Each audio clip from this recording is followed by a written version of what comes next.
இலங்கை கடற்படையினரால சிறைப்பிடிக்கப்பட்ட மீனவர்களை விடுதலை செய்ய சொல்லி வலியுறுத்தி ராமேஸ்வரம் விசைப்படகு மீனவர்கள் வேலை நிறுத்த போராட்டத்தை அறிவிச்சிருக்காங்க.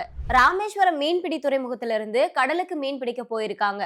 ஹரிகிருஷ்ணன், ஜோசப், நெப்போலியன், ஜபமாலை ராஜா இவங்களுக்கெல்லாம் சொந்தமான 4 விசைப்படகுகளையும் சிறைப்பிடிச்சு படகுல இருந்த 30 மீனவர்கள் மேல எல்லை தாண்டி மீன் பிடிச்சாங்க, தடை செய்யப்பட்ட வலைகளை பயன்படுத்தினாங்க அப்படின்னு சில பிரிவுகளின் கீழே குற்றப்பத்திரிகை தாக்கல் செஞ்சு அக்டோபர் 23ஆம் தேதி வரைக்குமே நீதிமன்ற காவல்ல வவுனியா சிறையில அடைக்கப்பட்டிருக்காங்க. கடந்த 3 மாசத்துக்குள்ள 100க்கும் மேற்பட்ட மீனவர்களை கைது செஞ்சிருக்காங்க இலங்கை கடற்படையினர். இது சம்பந்தமா தமிழ்நாடு அரசு மத்திய அரசுக்கு எந்த ஒரு அழுத்தமும் கொடுக்காம அமைதியா இருக்காங்க. ஏற்கனவே கடந்த ஆகஸ்ட் மாசம் 9ஆம் தேதி மீன் பிடிக்க கடலுக்கு போன ராமேஸ்வரம் மீனவர்களை இலங்கை கடற்படையினர் கைது செஞ்சாங்க.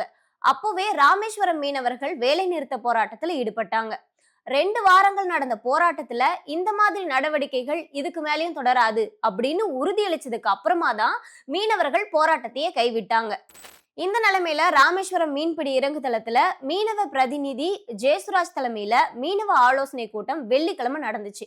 இந்த கூட்டத்துல மீனவர்களை சிறைப்பிடிச்சதை கண்டிச்சும் இலங்கை சிறையில அடைக்கப்பட்டிருக்க மீனவர்களை திருப்பி அழைச்சிட்டு வரணும் அப்படின்னு நடவடிக்கை எடுக்க சொல்லி வலியுறுத்தி சனிக்கிழமை ராமேஸ்வரம் மீன்பிடி துறைமுகத்து பக்கத்துல கண்டன ஆர்ப்பாட்டமும் காலவரையற்ற வேலை நிறுத்த போராட்டம் நடத்துறதாவும் தீர்மானம் நிறைவேற்றி இருந்தாங்க.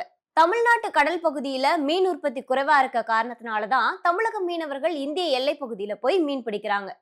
மீனவர்களோட நலனை காக்க கச்சத்தீவை மீட்டெடுக்கிறதுக்கான நடவடிக்கை எடுக்கப்படும் அப்படின்னு கொடுத்த தேர்தல் வாக்குறுதி 113வது வாக்குறுதி மறந்துட்டீங்களா?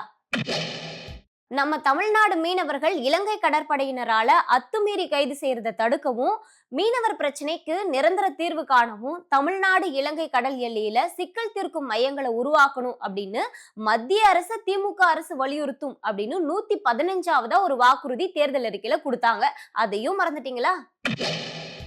மீனவர்களோட நலன் காக்க தேசிய மீனவர் நல ஆணையம் அமைக்கிறபடி மத்திய அரசு தமிழக அரசு வலியுறுத்தும்னு 117வது ஒரு வாக்குறுதியும் கொடுத்தீங்க. அதையும் மறந்துட்டீங்களா? மீனவர்களோட குறைகளை தீர்க்க 3 மாசத்துக்கு ஒரு வாட்டி மீன்வளத்துறை அமைச்சர், மாவட்ட ஆட்சித்தலைவர் பங்கேற்போட குறை தீர்ப்பு கூட்டம் நடத்தப்படும்னு 120வது ஒரு வாக்குறுதி கொடுத்தீங்க. அதையும் மறந்துட்டீங்க. நீ கேட்ட ஒவ்வொரு கேள்வி என்ன செருப்பால் அடிச்ச மாதிரி இருக்குடா. கைது செய்யப்படுற மீனவர்களோட படகுகளை நாசமாக்கிடுறாங்க.